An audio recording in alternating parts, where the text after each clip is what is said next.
Up next on Motorsport Report, we've got Guy Cosmo joining us in the studio here at Motorsport Network's global headquarters in Miami to tell us about his upcoming Asian Le Mans Series season in which he'll be defending his championship title.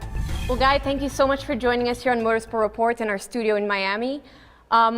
I'd like to know more about the Asian Le Mans Series, and who better to tell me than the reigning champion? Yeah, thanks, Julia. This is great to be here in the studio again with you guys.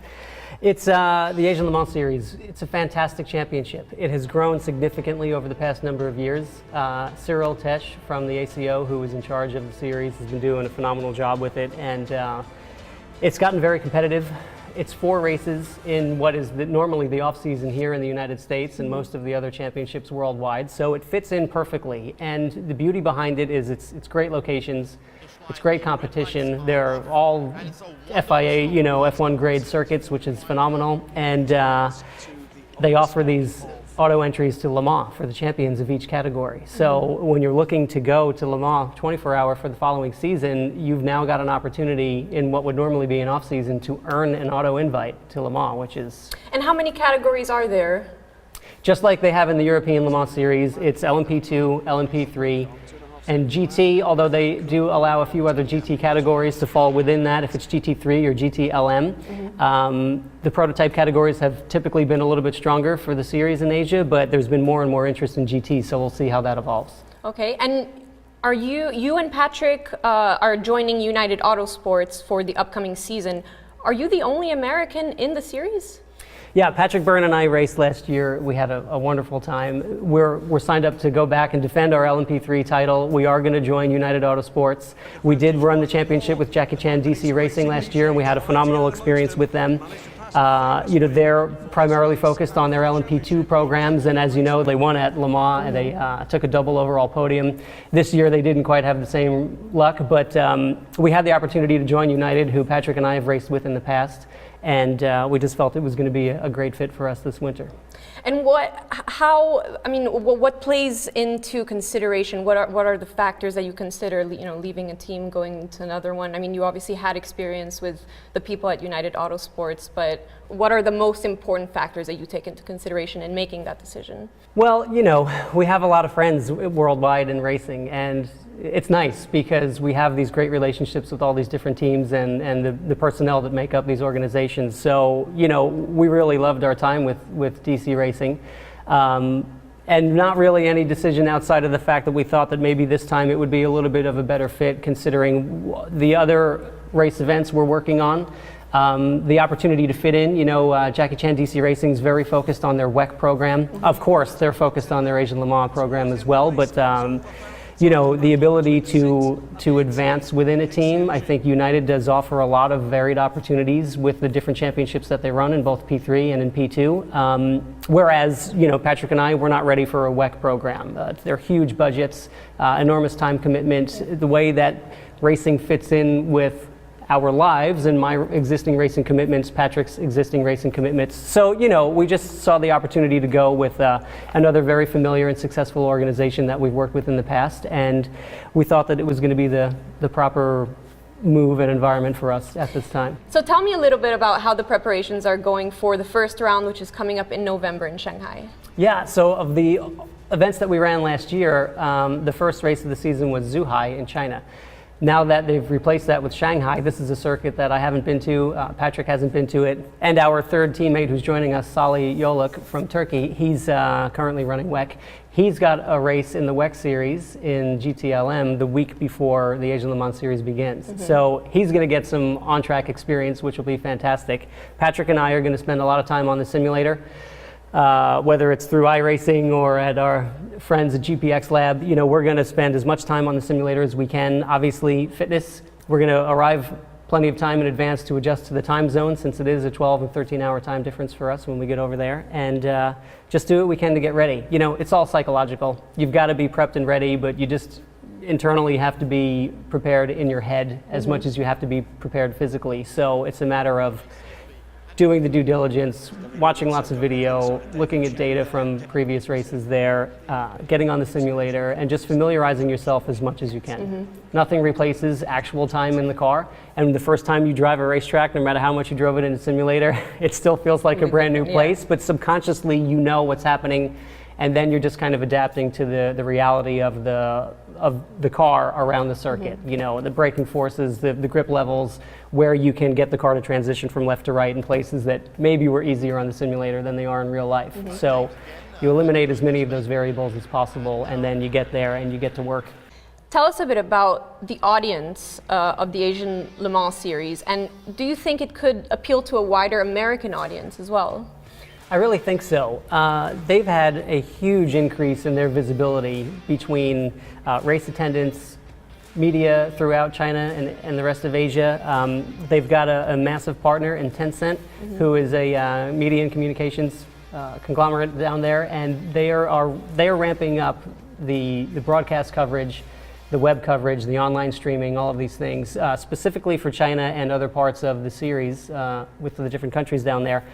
But then also here for the United States, I know that Motorsport.tv is going to be doing the live stream as well for the race events, which is going to be fantastic, and it'll be on the OTT on-demand service. So we're looking forward to having visibility there, but I think it's been generating more interest because people just love racing. And for all those that follow sports car racing worldwide, you know, now there's a championship for you to watch when all the other championships are essentially over with. And it's a race fan always wants to see cars battling wheel to wheel on track. So the visibility has been growing in the United States here, and we're doing all we can to try to improve that as well. All of our fans and friends and followers that are cheering us on as we race in Asia, they're tuning into the events, they're following us on social media. It's really helped develop the presence for Asian Le Mans. What are the 3 other stops after Shanghai? So we go to some great racetracks. Right after Shanghai, we go to Fuji, which of course is an iconic circuit, beautiful place, was very cold last year. All of the events were extremely hot. I'm talking brutal conditions in a lot of cases. And then we go to Fuji and we were freezing. It nearly snowed on us being up that high in the elevation. So after Shanghai, we go to Fuji. Then we go to Thailand and we visit the Chang circuit in Buriram. And then the final race is at Sepang circuit in Malaysia. That sounds like a lot of very complicated travel plans. How do you deal with all the traveling, and how do you deal with jet lag especially? With patience. It's been a lot of time on an airplane, a lot of time adjusting to the time zone. So we began last year going in almost 7 days in advance of the events, and Patrick and I had the ability to kind of adjust, sightsee. You know, you're there that many days in advance, you really want to go and explore the areas. I had never been to Asia before, so it was an incredible opportunity for us to see different parts of the world and experience the different cultures and the different foods, and roam these cities and these beautiful parts of the world. It was really, really cool. Our wives were a bit jealous. It was, you know, I was going to ask you, do you get to take your family along with you? I have a 2-year-old son right now, so I think the travel would just be brutal. How do you deal with, you know, as a father and as a husband, just do you get homesick, and how do you deal with that? Because you're so often away from home, and you must be traveling every other week along with all your other commitments during the regular season. How do you deal with that? Yeah, it's challenging for sure. Fortunately, I have hit the jackpot when it comes to my life at home, and my amazing wife. You know, she used to work in the automotive and the racing industry, so she's very familiar with the whole world, but she also is very familiar with me in that world. And the time away is difficult. You know, I'm a new dad, and I love my little boy, and my time with him is so amazing. And I've always had an incredible time with my wife. You know, she would travel with me to all the races, and once we introduced this little guy into our world, it's changed everything a little bit. So the time away is challenging for me, but I'm doing what I love, and they both understand that. He even understands it now. When I have to leave, he says, "Oh, Dada, airplane. Dada, go fast." He knows I'm leaving to go and drive race cars, and she knows that I'm going to do what I love, and this is how I provide for my family. It's great, and it's great that, you know, you found that support system. It's awesome. Tell us more about your plans for 2019. So you're doing the Asian Le Mans Series, right? That's 2018-2019 championship. Yes. What about 2019? What are some of your other plans, if you can tell us about them? Well, world domination, as usual. It's been a lifetime goal of mine to race at the 24 Hours of Le Mans. I came the closest I've ever come before, having won the championship and us winning an auto invite to the 24-hour, but that was something that we just couldn't make happen this year.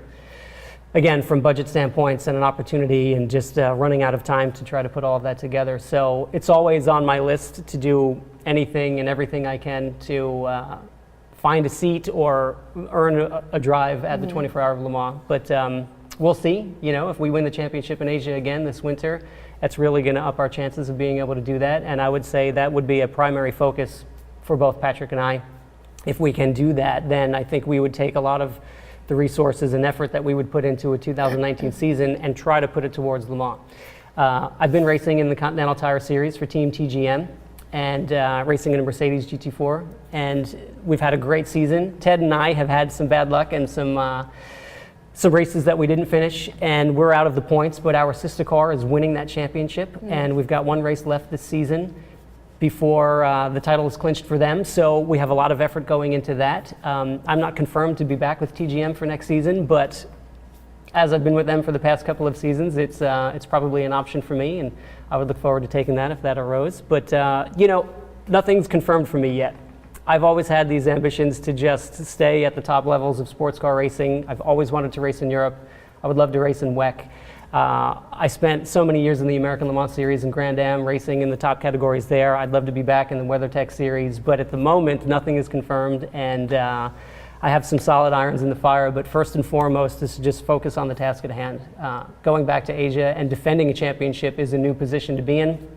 Patrick and I don't want to take for granted the fact that we are the series champions and we're going back. To me, that means we have no advantage against our competition. It's going to be very competitive and very strong. So we're just staying focused on that, and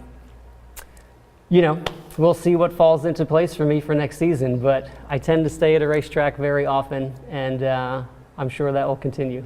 Well, Guy, we'll keep an eye on what you're doing, and listen, we wish you the best of luck, and hopefully next time you come over, you can tell us all about how you won for a second year in a row. Absolutely. Hopefully. Thank you, Julia. Thank you so much for joining us.